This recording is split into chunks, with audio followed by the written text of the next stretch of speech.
Hello, students. Welcome back to the ACE Archive. Today, we're diving into a really interesting and, honestly, highly relevant chapter for your board exams. We're looking at Mother's Day by J.B. Priestley. Now, before we jump into the explainer, please do take a quick second to like, share, and subscribe to the ACE Archive YouTube channel.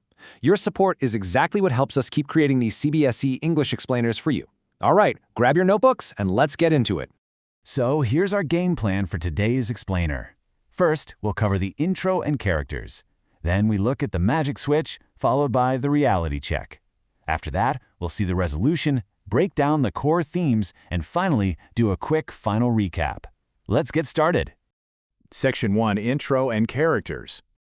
Okay, so let's set the stage. The play takes place in a 1950s middle-class London suburb.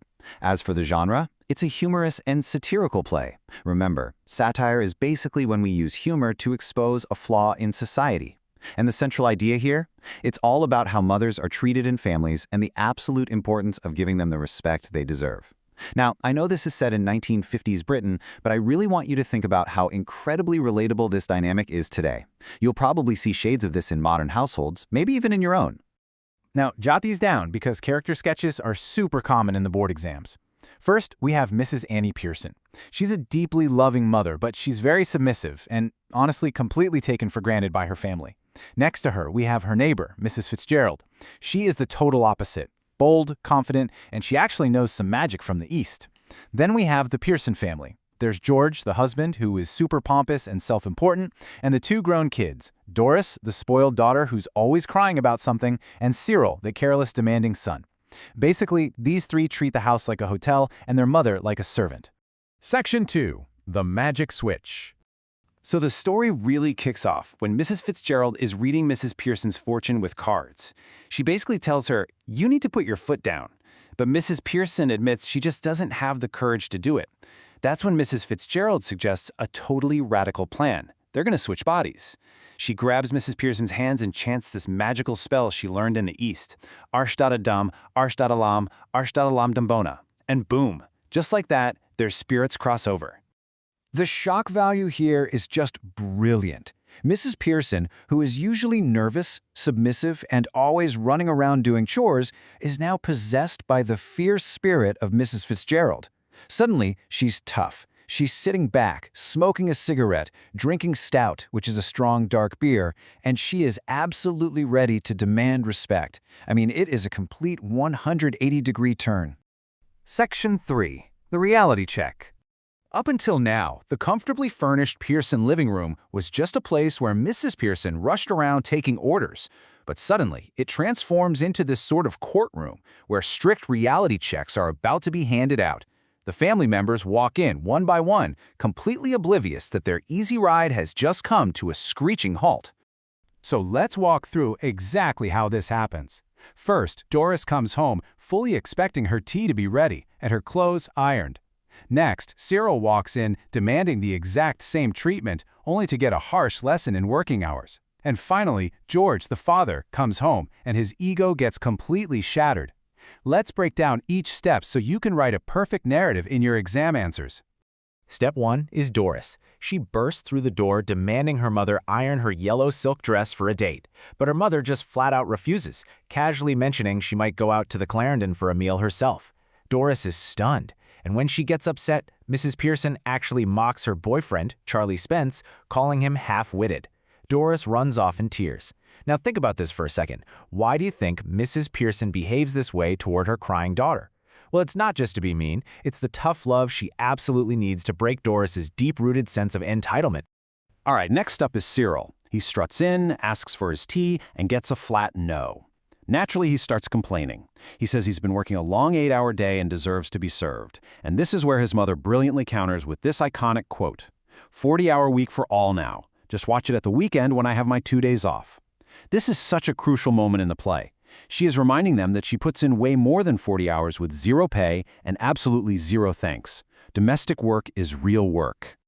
Finally, we get to the slow-moving, pompous George. He comes in, expects his tea, and gets immediately annoyed that his wife is drinking stout in the middle of the afternoon. But then he gets the biggest reality check of them all. Mrs. Pearson totally shatters his massive ego by telling him how his so-called friends at the club actually view him.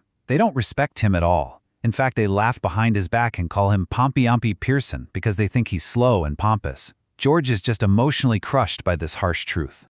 Section 4, Resolution. Now, what do you think the real Mrs. Pearson is feeling right now, watching all this chaos unfold from next door? If you guess that she feels guilty, you're spot on. The real Mrs. Pearson has this inherently kind, soft heart. Even after years of being mistreated, she just can't bear to see her husband and kids looking so miserable. She rushes over and basically begs Mrs. Fitzgerald to reverse the spell right away. Mrs. Fitzgerald agrees, but she delivers a very strict warning before they switch back. You need to remember this quote, "Any apologies, any explanations, and you'll be straight back where you were. I'm warning you, dear." She is highlighting the absolute necessity of boundaries. If Mrs. Pearson apologizes for the tough love, the family is just going to go right back to their old selfish habits. She has to stand firm. So they chant the magic spell again, and the bodies are safely swished back.